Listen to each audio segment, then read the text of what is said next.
Ok, super. Bonjour à tous et merci d'être présents avec nous. Nous sommes heureux de vous accueillir alors cette année en présentiel et en plus sur notre nouveau campus. Et bonjour à tous ceux qui sont connectés avec nous, puisqu'il y en a qui ont fait le choix ou qui ne pouvaient pas se déplacer ou qui ont fait le choix de suivre la conférence en ligne.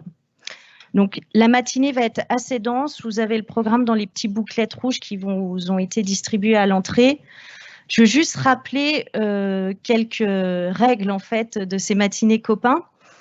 On va avoir Patrick Coustillère qui présentera l'introduction. Et ensuite, nous aurons 3 tables rondes. L'idée est qu'à chaque fois, vous aurez un animateur qui est membre de Copain et des intervenants qui auront une brève présentation, ce qui nous laissera le temps après d'avoir à peu près 15 minutes de questions-réponses. Donc, pour ceux qui sont dans la salle, vous poserez vos questions. Et pour ceux qui sont en ligne, n'hésitez pas à poser vos questions sur le chat du live event. On a une petite pause de 15 minutes après la première table ronde et une plus longue pause après la conférence autour d'un cocktail, ce qui nous permettra de nous retrouver et de pouvoir échanger ensemble.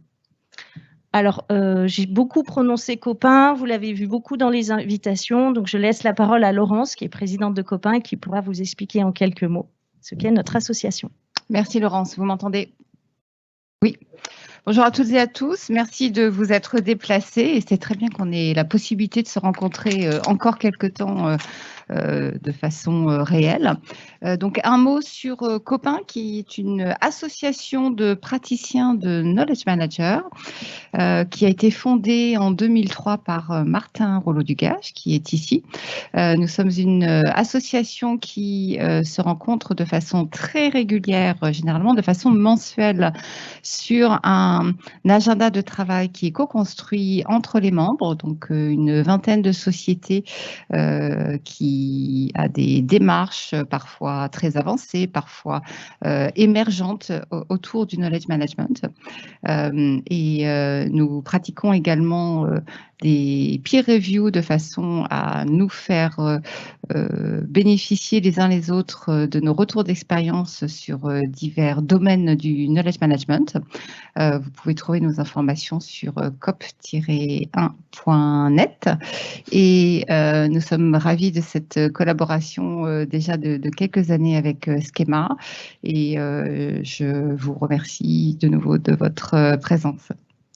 Merci. Et alors, pour commencer, nous allons demander à Patrick Coustillère de faire l'introduction. Donc, il n'a pas pu être avec nous en présentiel ce matin, mais il est connecté en ligne. Merci, Patrick, et c'est à toi.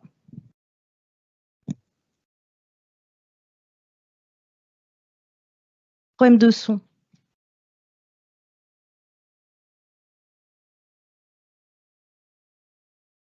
Ah oui, alors Patrick, il y a peut-être toujours le micro coupé de ton côté. Non, on n'entend rien. Il faut recommencer. Ouais. Non, on a fait plein de tests, ça marche. Mais il faut, voilà, ça va marcher là. Allez-y. Vous m'entendez là? C'est nickel, merci. Oui. Ok, mais je vois toujours pas les slides. Pourtant ce matin, ça marchait. Ah, ça vient. Voilà. Donc voilà, slide suivant. Voilà, donc je vais me présenter très rapidement pour que, voilà, moi j'ai en gros une carrière 2 tiers d'opérationnel, 1 tiers de fonctionnel. J'ai démarré il y a longtemps, donc à Framatome, c'était le démarrage du budget, du contrat programme. Et c'est l'époque où on faisait diverger un réacteur à peu près 1 fois par trimestre. Hein. Après, j'ai travaillé dans une petite entreprise, Contrôle BD, alors toujours dans le monde de la R&D. On était une dizaine d'ingés en R&D et c'est une époque où on a utilisé les premiers microprocesseurs, début 80. Hein. C'est l'époque où une carte de 2 kg octets pesait quasiment 2 kg. Ensuite, j'ai travaillé donc comme responsable des développements logiciels de Thales Optronics, hein, qui était donc une filiale d'environ 1800 personnes avec tous les ingrédients. Donc l'optronique, Ça concerne des emports, des capteurs sur des avions, y compris notamment le Rafale. Ça concerne tout ce qui est armement guidé laser ou des choses comme ça. Et ensuite, donc, fin 99, début 2000, je suis entré à PSA comme avec 2 casquettes, Knowledge Manager et architecte général des processus pour la R&D du groupe. Et j'ai participé donc à la mise en place d'un PLM aussi dans ce cadre-là. Donc voilà en gros. Et aujourd'hui, donc, j'avais oublié, je suis président du club gestion des connaissances et membre fondateur du club gestion des connaissances. Voilà. Donc, slide suivant, s'il vous plaît. Alors, excusez-moi, voilà. Pour aborder donc la question des différents horizons temporels dans la mise en place d'Action KM, j'ai choisi de l'aborder au travers de la situation à laquelle est confronté un knowledge manager qui prend ses fonctions. C'est pour ça que je l'ai intitulé du démarrage sous pression à la construction d'un plan de route. Alors, souvent, ce knowledge manager n'a pas une réelle expérience du KM. Il a été mis en place, mais quelquefois, il n'a même pas du tout d'expérience du KM. Il lui est demandé d'engager son organisation dans une démarche KM. C'est par définition quelque chose qui se joue sur du long terme, sur que du KM, c'est pas uniquement pour les 6 mois qui viennent. Et il y a un enjeu de pérennité qui est important. Il sait aussi qu'il est attendu au tournant, excusez-moi l'expression, c'est un peu comme ça que je le ressentais, puisqu'on attend de lui généralement de premiers résultats visibles, du moins des choses significatives, je dirais à court terme, de l'ordre de 3 mois. Donc, compte tenu de la maturité de son organisation, de sa culture, la question pour lui, c'est quelles sont les actions qui seront les plus susceptibles de porter un projet KM, je dis bien pour l'organisation. Sur quel périmètre, avec quel horizon de temps faut-il engager ces actions, et puis surtout avec le support de qui? Alors, en gros, si vous me permettez l'expression qui est un peu triviale, son problème, c'est par quel bout prendre le saucisson.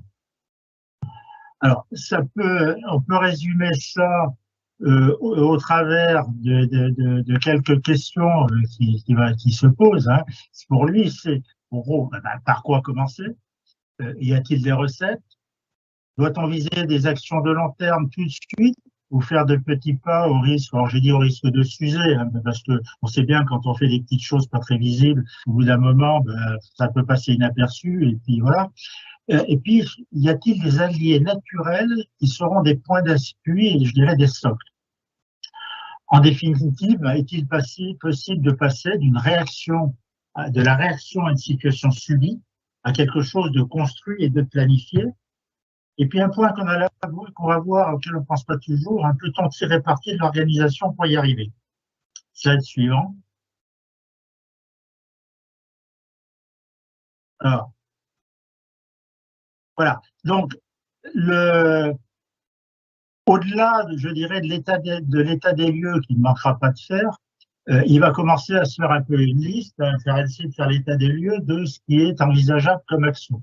Donc, il peut avoir une première vue assez ambitieuse et dire, c'est simple, je vais faire le ROI du KM et je vais entraîner la direction et tout le monde avec ça. Bon, il serait le premier à y arriver.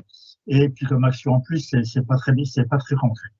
Alors, point suivant. Voilà. Donc, il peut se dire aussi, il y a une norme qui vient de sortir, c'est génial. C'est la norme ISO 30401. Bon, écoutez, je doute qu'il enthousiasme tout le monde avec ça. Et en plus, il se pourrait que son chef, son patron, le regarde en se demandant s'il avait bien fait de le nommer. Pour démarrer des actions concrètes, c'est peut-être pas ce qu'il y a de mieux. Alors, point suivant, maîtrise des risques. Alors, la maîtrise des risques, mais je le prends au sens de la capacité qu'a l'organisation à se justifier, par exemple, devant des tribunaux, suite à un accident de voiture, par exemple, aux États-Unis. Il y a des gens qui auront le problème dans le cadre du Covid. Le point est de comment démontrer qu'on était à l'état de l'art des connaissances et qu'on a fait au mieux dans ce contexte, qu'on a pris les bonnes décisions compte tenu des connaissances qu'on avait. Alors ça, c'est tout de même pas des actions très simples quand on veut, je dirais, quand on veut démarrer. Point suivant. Donc, il peut prendre des actions plus concrètes, transfert de connaissances au travers du tutorat, mentorat ou même la gestion des experts, sauf que là, on est plus ou moins en concurrence on est plus ou moins en concurrence avec les RH quand on fait ça. Et puis, pour lancer des actions comme ça, il faut déjà avoir une certaine notoriété dans l'organisation. Il peut décider de vouloir aider localement les acteurs de terrain à organiser, retrouver des documents, des guides ou autres. Bon, c'est pas toujours très valorisant. Et si ça se limite à ça, ça manque de visibilité. Il risque de, justement, ce que je disais tout à l'heure, de s'user dans des actions qui ne seront pas très visibles et qui ne porteront pas, de toute façon, un projet KM pour l'organisation. Alors après, il y a la notion de success story. Donc là, c'est le point qui doit arriver à l'écran. IK. Bon, je pense que ça va arriver. Voilà. Success story. Alors, les success story, en s'appuyant éventuellement sur des initiatives locales. Alors, une success story, pour que ça marche, il faut la monter, faut tourner, il faut avoir des premiers résultats. Ça demande de l'ordre des 18 mois. Alors là, avec un risque, c'est que hiérarchique support, il change dans ces 18 mois. À 18 mois, dans une organisation, c'est très long. Son successeur, bien sûr, aura d'autres idées. Et puis, ses collègues, en fait, ils ne seront pas mécontents de voir disparaître une initiative qui ne vient pas de chez eux. Hein, donc, en général, il vaut mieux faire des choses qui soient vues comme des premières étapes d'un projet, mais la pure success story, en général, c'est tout de même un peu compliqué. Alors, point suivant, faire des livres de connaissances. Alors ça, j'en ai fait mes débuts, hein, j'en ai fait faire, hein, ça coûte même relativement cher. Et si on n'a pas une structure documentaire en place capable de gérer l'accès, la confidentialité des documents, s'il n'y a pas une structure, ce que j'appelle une structure métier, je reviendrai sur la notion de métier, capable de faire vivre ces documents, en général, ça termine, alors si je suis très péjoratif, je dis ça termine à caler les armoires. Si je suis un peu moins péjoratif, je dirais ça termine dans le tiroir d'un patron qui considère que c'est tellement confidentiel qu'il faut surtout pas que ça fuite et que donc, voilà, faut pas que ça soit trop partagé parce que ça va fuiter, ça va aller chez les concurrents et donc, on peut pas le partager. On peut aussi se dire, ben voilà, on va faire un serveur de connaissances. Encore faut-il avoir de la matière exploitable et y mettre. Et s'il n'y a pas une structure organisationnelle, alors je reviens au métier ou autre, qui permette de la faire vivre, de l'alimenter, de faire en sorte que ça soit utilisé hein, et soit basé sur quelque chose. Donc, s'il n'y a pas une certaine maturité dans l'organisation pour faire vivre un serveur de connaissances, on se rend compte que là aussi, c'est pas franchement immédiat et c'est voilà. Après, on peut mettre en place des fiches rétextes. Hein. C'est souvent, bon, je ne vais pas entrer dans le détail, mais dans des organisations dans le monde de la R&D, on se rend compte que ce n'est pas aussi facile que ce qu'on peut l'imaginer à première vue. Dernier point que je prendrai comme exemple, on peut mettre en place une COP. Encore faut-il que la culture de l'entreprise le permette. C'est utile pour ceux qui y participent. La question est en quoi et à quelles conditions ça peut être du KM vu en quoi et à quelles conditions c'est du KM pour l'organisation. Voilà. Donc, une fois que j'ai dit ça, alors ne me faites pas dire ce que je n'ai pas dit, c'est-à-dire je n'ai pas dit que ces actions sont inintéressantes, hein, elles ont toutes un intérêt, mais présentées de la sorte, on voit que c'est une collection sans lien apparent entre elles. On sent bien qu'il manque quelque chose pour assurer la cohérence, mais surtout qu'il manque quelque chose pour que d'abord ça tienne debout et que ça ait du sens pour l'organisation. Que ce ne soit pas quelque chose de purement local au bénéfice de quelques-uns. Alors, si vous voulez, je prends une image, moi, cette énumération, elle me fait penser à certains tableaux impressionnistes, hein, dans un tableau de ce style, du moins pour moi, hein, ma première impression visuelle est donnée par les taches de couleur. Hein, et puis, c'est seulement après, en regardant de plus près, qu'on aperçoit et qu'on voit se détacher la scène qui donne, je dirais, qui donne du sens au tableau. Alors, si j'applique ça, par exemple, à l'exemple des COP. Le COP, il y a un groupe de personnes qui travaillent, et pour eux, c'est vrai que c'est vraiment très bien, et ils peuvent générer des connaissances et des choses très intéressantes, même d'ailleurs, mais de personnes à condition qu'elles participent à la COP. Mais si on veut que ça soit quelque chose d'utile pour l'organisation, si on veut que les connaissances de la COP soient utilisées en d'autres lieux, à d'autres moments, dans des projets autres, par d'autres personnes, ben, il vaut mieux formaliser les connaissances. Quand on commence à dire qu'il faut formaliser les connaissances, on dit ben, il faut tout de même, faut qu'il y ait un patrimoine de connaissances, donc un lieu, quelque chose, next, et puis next, voilà, il faut que ces connaissances, elles soient donc dans un patrimoine. Il faut que ces connaissances, elles soient validées, complétées, officialisées, qu'elles soient gérées, hein, parce que il faudra se utiliser dans les projets. Alors, encore, il faut au moins que les gens sachent qu'ils peuvent l'utiliser. Et ça revient en général à ce qu'on appelle une organisation métier. Comme j'ai dit, je reviendrai un peu sur cette notion après. Ensuite, il faut tout de même que ces connaissances elles soient mises à disposition des acteurs projets, hein, des acteurs projets, excusez-moi, des acteurs métiers qui interviendront dans les projets suivants. En plus, ces acteurs, il faut les former. Et puis, le but tout de même du KM, c'est d'utiliser les connaissances dans les projets, c'est-à-dire que ces connaissances soient utilisées par les acteurs projets qui travaillent par des acteurs métiers, excusez-moi, soient utilisés par les acteurs métiers qui travaillent dans les projets. Donc, on voit bien ici qu'il y a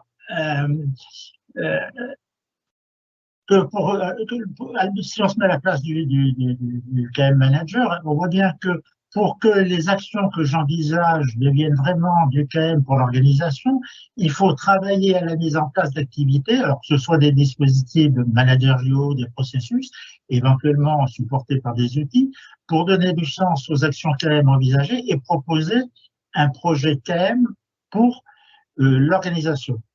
Alors, naturellement, il faut procéder par étapes, en tenant compte de la culture de l'entreprise, de sa maturité, de ses ambitions. Mais il faut avoir cette réflexion, on ne peut pas s'en passer. Donc, le Club Gestion des connaissances propose un tel dispositif pour supporter, entre autres, cette réflexion. C'est ce qu'on appelle le système KM, qu'on a décrit dans ce qu'on a appelé un handbook, qui est cohérent avec la norme ISO 30401, qui est constitué de 8 processus. Il y en a 5 qui concernent le patrimoine de connaissances, qui est l'actif matériel des connaissances. 2 concernent les activités support, le support aux activités opérationnelles, et 1 concerne le pilotage et l'amélioration du système KM. Bon, mais même si on a ça, est-ce suffisant pour réussir la mise en place d'une démarche KM, puis d'en assurer la pérennité? Bon, malheureusement, la réponse est non. Et donc, il va falloir s'appuyer sur donc des alliés qui seront donc des alliés naturels. Alors, généralement, le KM manager, il a une position qui n'est pas très facile parce qu'il a en face de lui des acteurs qui sont des acteurs influents, qui ont un poids hiérarchique bien supérieur au sien. Il est dans une position délicate. Sa crédibilité et sa capacité d'action tiennent à sa capacité à expliquer, à entraîner. Ça tient aussi à son professionnalisme. Et ça suffit pas. Il lui faut trouver des alliés pour augmenter sa capacité d'action et son pouvoir. Pouvoir, peut-être un terme fort, pas trop fort, je préfère parler de sa capacité d'action. Trouver le socle sur lequel il va construire la pérennité de sa démarche. Alors, une première idée, ça peut être d'avoir un grand patron très moteur. Bon, faut voir que ça n'est pas toujours une assurance tout risque. Hein. Le patron en question, il peut changer au bout d'un an ou 18 mois. Dans les organisations, ça tourne. Hein.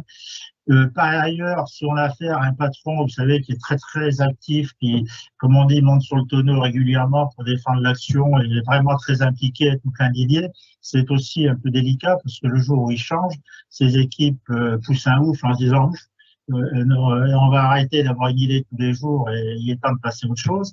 Et puis surtout, son successeur aura d'autres idées. Alors, il y a une autre piste. Hein, qui est de regarder si l'organisation KM est favorable, l'organisation de l'entreprise est favorable au KM. Hein. Donc, ce qu'on peut voir, c'est qu'on peut se dire que dans les années, il y a très longtemps, un seul acteur pouvait avoir en tête l'ensemble des connaissances pour construire, qui étaient nécessaires à élaborer le produit de l'organisation. Dans les années 50, la conception d'une voiture, c'était pas très compliqué, même dans le cadre d'un avion, hein, d'accord. Aujourd'hui, c'est plus le cas. Les connaissances nécessaires à mettre en œuvre sont toujours plus nombreuses et approfondies. L'enjeu pour l'entreprise, ou pour l'entité dont on parle, c'est la capacité à faire face à cette évolution croissante de la complexité et la nécessité de maîtriser un grand nombre de connaissances dans des domaines très divers et à les mettre en œuvre dans des projets et être capable de les enrichir.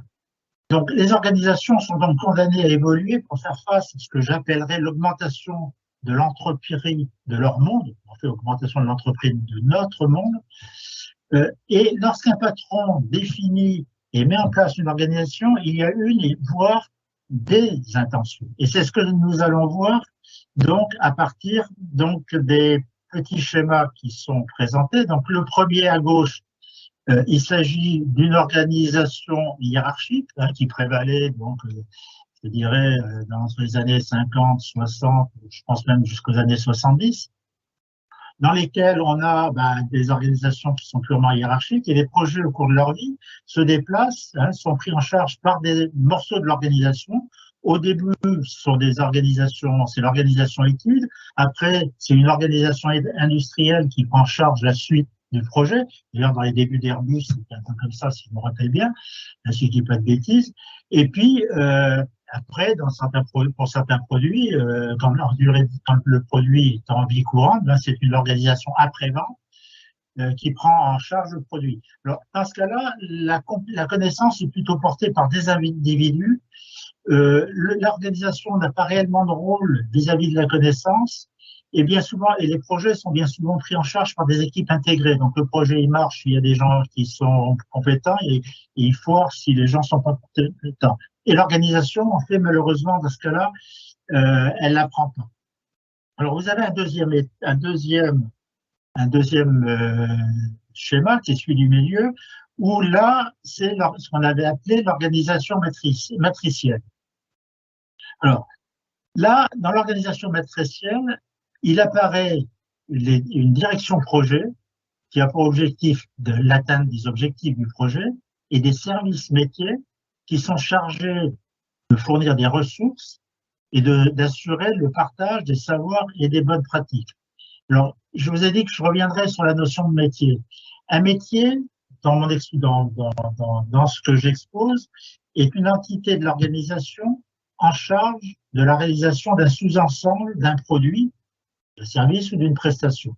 Par exemple, les gens d'une grande organisation qui font l'architecture électronique, dans l'automobile, les gens qui font le vitrage, les gens, alors je parle là comme à l'époque où j'étais chez Thales, les gens qui faisaient des ensembles d'asservissement pour orienter une optique, les gens qui font un sous-ensemble qui font une optique, des gens qui font une architecture fonctionnelle, une définition fonctionnelle. Voilà, en général, ces gens-là, ils correspondent à une entité de l'organisation, alors peut être petite, grosse, ça dépend de la taille de l'organisation, et vous remarquerez que quand les organisations changent, ces entités-là, elles ne sont jamais cassées. Leurs patrons, en général, sont des hiérarchiques qui sont généralement en même temps experts, et on ne casse jamais, on modifie à la périphérie, quelquefois, mais on ne casse jamais ces éléments-là. Donc, l'organisation projet, donc ce sont des organisations en plus qui sont très pérennes. Donc, dans ce type d'organisation dite matricielle, l'organisation projet a pour garantir l'atteinte des objectifs du projet, et au travers de la nomination de chef de projet. L'organisation métier, elle a pour objectif l'amélioration de l'efficacité, la diminution des coûts et des investissements, au travers de la mutualisation des ressources donc, dans les services métiers. Et un des points importants de l'intention de l'organisation matricielle, c'est de pérenniser les compétences de l'entreprise au travers de la permanence des métiers. Il nous reste quelques minutes. Et donc, il nous reste 3-4 minutes. Oui, c'est bon. Et donc, les acteurs métiers sont rattachés hiérarchiquement à leur service métier et ils travaillent dans les projets. Alors, Voilà, donc, et le dernier point sur le côté, c'est vous avez, apparaît en plus des services métiers, une notion de métier. Et donc là, pourquoi? Parce que quand vous prenez des grandes organisations, vous avez des implantations multiples en France sur des marchés différents. Pour nous, c'était le cas de Thales à l'époque. C'est vrai, l'entreprise peut avoir des implantations à l'étranger, c'est le cas de PSA aujourd'hui, en Chine, au Mercosur, en Europe centrale et autres. Et là, vous avez des services métiers qui font à peu près la même chose dans différents pays. La conception d'une voiture en Chine, la conception d'une voiture en Europe centrale ou autre, doit répondre au même patrimoine de connaissances métiers, aux mêmes façons de faire métier. Je fais ça, vous parlez de patrimoine, de référentiel métier. Et là, c'est l'organisation métier qui assure cette cohérence. Et là, on est vraiment dans le cadre d'une organisation qui intègre totalement, je dirais, la notion de métier et qui est une organisation apprenante. Et voilà. Et donc, dans les organisations, et donc les deux derniers types d'organisations, on peut constater que ces organisations métiers, elles sont pérennes. Leurs patrons sont à forte compétence technique. Elles ont besoin de gérer, elles ont pour rôle de gérer au mieux les connaissances. Et en plus, c'est elles qui les mettent en œuvre dans les projets. Donc, les connaissances, c'est le carburant de leur activité, de leur efficacité. C'est les premiers à être intéressés pour les connaissances. En conclusion, nos meilleurs alliés et nos alliés indispensables, ce sont les patrons métiers. Ce sont nos supports avec qui nous pourrons construire une démarche pérenne.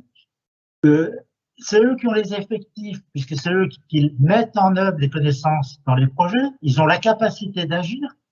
Et en plus, la cerise sur le gâteau, c'est que si nous arrivons à les convaincre, si le manager arrive à les convaincre, eh bien, c'est eux qui convaincront les patrons de l'organisation de l'intérêt du PM. Donc, en conclusion, les patrons métiers sont nos meilleurs alliés, ce sont les alliés stables et naturels, et c'est avec eux que nous ferons du KM, que ce soit pour des actions court terme ou pour des actions long terme. Voilà, donc je crois avoir tenu Merci beaucoup. Le délai, et j'espère surtout ne pas avoir été trop rapide et avoir été clair. Alors, ce que j'ai fait, c'est que, comme dans une intervention, les slides, en général, il n'y a pas beaucoup de texte autour, mon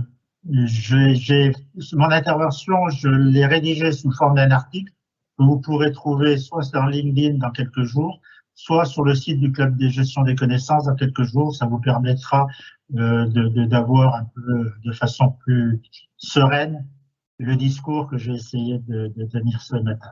Merci pour votre attention. Merci beaucoup. Et pour information aussi, la matinée est enregistrée. Merci. Et vous pouvez rester, comme on a vu hier, vous pouvez rester connecté si vous le souhaitez. OK, je vous remercie.